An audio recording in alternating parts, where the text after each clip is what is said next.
Former England international Ben Kay has urged the Rugby Football Union, RFU, to take a measured, strategic approach to their post-Six Nations review, warning against knee-jerk reactions such as dismissing head coach Steve Borthwick without a clear succession plan. Kay, a key member of England's triumphant squad at the 2003 Rugby World Cup, believes that the governing body must focus on long-term improvement rather than short-term optics. His comments come after England endured one of their worst Six Nations campaigns in half a century, finishing with 4 defeats, conceding a record number of tries and points, and slipping to 6th in the global rankings. A call for clarity, not chaos. There has been growing public and media pressure on Borthwick following England's disappointing performances, with critics questioning both his leadership and tactical approach. However, Kay insists that simply removing the head coach would mirror the instability often seen in football clubs, an approach he believes rarely leads to sustained success. Drawing comparisons to teams like Nottingham Forest and Tottenham Hotspur, Kay warned against the dangers of constant managerial turnover. You can't just say, the team's underperformed, let's sack the coach, and then scramble to figure out what comes next, Kay explained. That kind of thinking leads to a cycle of uncertainty. What the RFU needs is a clear, structured plan, one that answers how England will improve and whether the current leadership can deliver that. With the next Rugby World Cup set to take place in Australia in 2027, just 18 months away, the urgency is undeniable. England were once considered among the tournament's early favourites, but their recent downturn has cast serious doubt over their prospects. Learning from the past, Kay's involvement in the review process has been widely speculated, though he has declined to confirm his participation. Regardless, he is adamant that the review must avoid the pitfalls of previous assessments. Former England head coach Clive Woodward once criticised a similar RFU review as a cringe-worthy exercise in box-ticking and corporate twaddle, branding it a superficial whitewash. Kay is determined that history does not repeat itself. All the tough questions that fans and pundits are asking will be asked internally, Kay said. This cannot be a case of sweeping issues under the carpet and issuing a polite warning.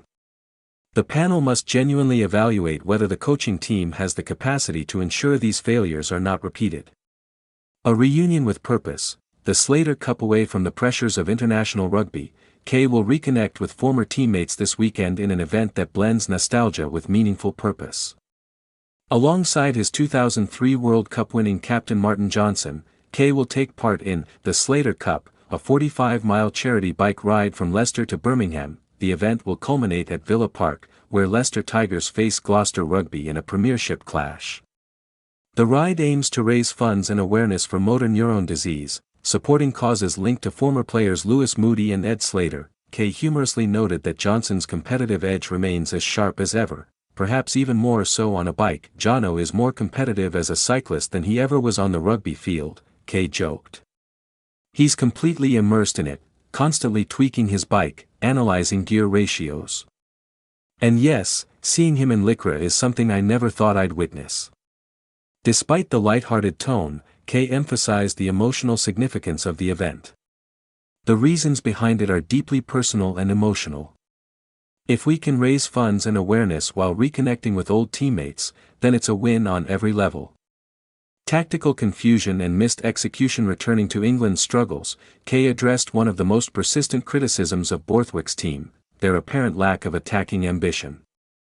Many observers accused England of relying excessively on conservative tactics, particularly kicking, resulting in predictable and ineffective performances. However, Kay rejected the notion that this reflects the team's intended strategy. There's a misconception that England's game plan is simply to box kick, regain possession, and repeat, he said. That's not what the coaches are trying to implement. He pointed instead to England's performances against New Zealand national rugby union team in 2024. Although England lost both matches, they displayed attacking intent, matched the All Blacks try for try, and played with a freedom that has since been absent. That's the blueprint, Kay explained. That's how Borthwick wants them to play. The real question is why they couldn't replicate that approach during the Six Nations. Searching for the root cause, Kay outlined several possible explanations for England's inability to execute their intended game plan. Coaching limitations. Are the coaches failing to properly prepare or empower the players? Structural issues. Is the coaching team too heavily focused on defense at the expense of attack? Psychological barriers. Are players lacking the confidence or freedom to express themselves under pressure? These questions, Kay believes, must form the core of the RFU's review. Is it about the system? Is it about the messaging? Or is it something deeper within the squad's mindset, he asked. Those are the answers the RFU needs before making any decisions. The role of belief for Kay, the most critical factor underpinning England's struggles is belief, or rather, the lack of it that he contrasted England's cautious approach in key matches against their more liberated performance against France, where they appeared willing to take risks and play expansively. In that French game, they looked like a team that said, "Let's give it a go." But in the other matches, they looked like a team trying not to lose, Kay observed. And when you play not to lose, you become predictable and easy to defend against. This psychological shift, from fear of failure to confidence in execution, is, in Kay's view, essential for England's revival. Backing from within, doubts from outside. England captain Jamie George has publicly supported Borthwick, insisting that the dressing room remains united behind the coach.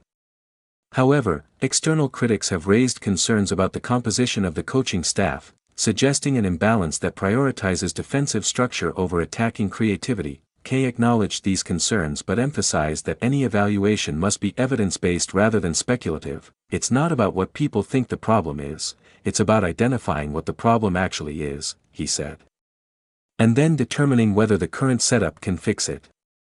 A defining decision ahead. Ultimately, the RFU faces a pivotal choice: retain Borthwick and trust in his ability to turn things around, or make a leadership change in the hope of a rapid transformation. Kay believes the decision should be guided by one simple question: which option gives England the best chance of winning the World Cup? You gather all the information, assess all the options, and then ask yourself, does this improve our chances in 18 months' time? He said. If the answer is yes, that's the direction you take. Time still on England's side despite the recent setbacks, Kay remains cautiously optimistic. With a year and a half until the World Cup, there is still time to rebuild confidence, refine tactics, and restore England's competitive edge, but that window is closing fast, and the decisions made in the coming weeks could define the team's trajectory for years to come. There is time to turn things around, Kay concluded. But only if the RFU makes the right call, and backs it with a clear, coherent plan. In a sport where fine margins separate triumph from disappointment, England's path forward will depend not just on talent or tactics, but on clarity of vision and strength of conviction.